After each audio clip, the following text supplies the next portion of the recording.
When you hear that, you know Rantapalooza's here, my friend. Rantapalooza from our sister station X1075. Okay, Ransom, my friend, before we get to your review of Keanu. Yeah. So people know whether they should red box it or race out to see it. These are the choices we have. Before we do that, let's give away tickets to one of your favorite guys, Seth MacFarlane. Love this guy. Yeah, oh my he's gosh. so talented, yeah. He is, and he's going to be at the Wynn. It's either tickets for tonight or tomorrow. So you want these tickets real quickly here. Pair of tickets to see him. You know he's a creator, Family Guy, Ted. Everybody knows that. Phenomenally talented guy. Pair of tickets to caller number 5 on the Bishop Air Service Live line, 702-733-5968. Caller 5. It's a pair of tickets to see Seth MacFarlane this weekend at Encore Theater inside of Wynn. All right, Mr. Palooza, Ransom Palooza. Tell me what happened with Keanu. What's the deal? Give me the backstory because I'm not familiar. All right, so just a little backstory on Keanu. Yeah. It's about two guys, two friends. They're both black. They both live in the suburbs. They can be the furthest thing possible. They couldn't be anything further than from gangster at all. And what ends up happening is that one of the friends is going through a breakup. He decides that he's going to get a cat. And his other friend, who is having some issues with his wife, goes over and they decide they're going to have a weekend together. Well, while they're hanging out, the house gets broken into, the cat gets stolen. Uh-oh. They find out that it was stolen by some gangsters.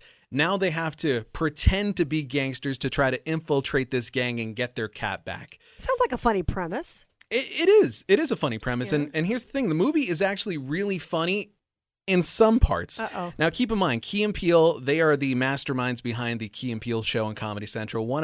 In my opinion, one of the best sketch comedy shows of my lifetime. It just ended its run not too long ago. These guys have been called the current day Abbott and Costello. They're so funny, and I've loved them in so many things. I saw them in Fargo, season 1 of Fargo. They were great in that. They've been in a bunch of movies, a bunch of television shows. They've shown that not only do they have comedic chops, they have acting chops. They can do dramatic roles as well. And I hear a butt coming bigger than Kim Kardashian's. Yeah, but this... See, I knew it. Here comes the butt. I knew it.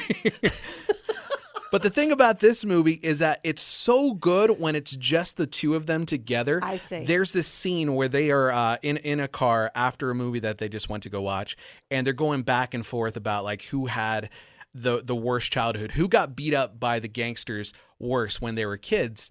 And moments like that in this movie are fantastic, and you get some really gut-busting laughter out of those.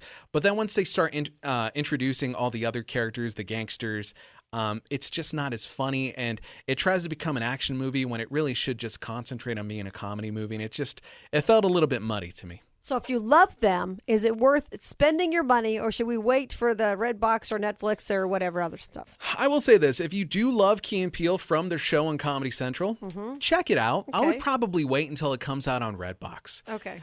And maybe it was just the audience that I was with. Maybe I didn't get the greatest audience, because I am looking online and critics around the country are loving this movie. I think on Rotten Tomatoes, it's somewhere like an 83% last time I checked. Huh. But it just didn't feel that funny to me, because a lot of these jokes were just hit and miss. The jokes, when they do connect, they connect hard. But it's so far and few between. You know, it's just it's weird. It's a weird dynamic. It's kind of disappointing when you really love somebody and they're in a movie and it's a longer version of what they do, and you're kind of left wanting more. Yeah, and this movie almost kind of felt like a skit from their show that just went too long. The cat's adorable, though. Oh, the cat's adorable. I will say the cat is adorable. And something really cool is the cat, of course, is named after Keanu. When they first announced this movie, they wanted to have a Keanu Reeves cameo in the film. Now, of course, he didn't want to do it.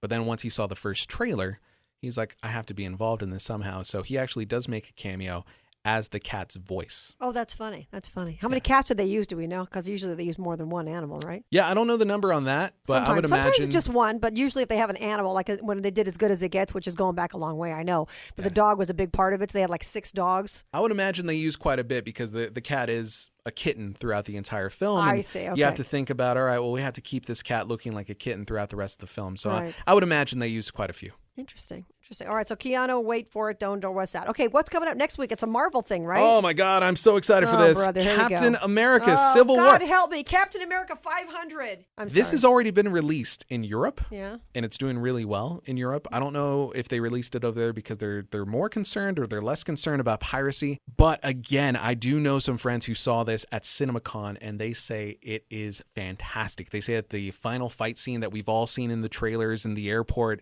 is one of the greatest fight scenes in comic book movie history. Wow. I'm excited to see it. I see it next week. Okay, you see it next week, and I can't wait to talk to you about it. That'll be fun. All right, thank you, Ransom Palooza. Thank you. Ransom Palooza on Twitter. How's that baby percolating? Oh, you know it. Doing good. Baby's coming here pretty soon. Yeah, the About wife 6 is complaining weeks. about her back and her hips. Oh, and brother. it might come early. Who knows? You never know. Well, I'm excited for you. All right, we'll see you next week, my friend. Absolutely.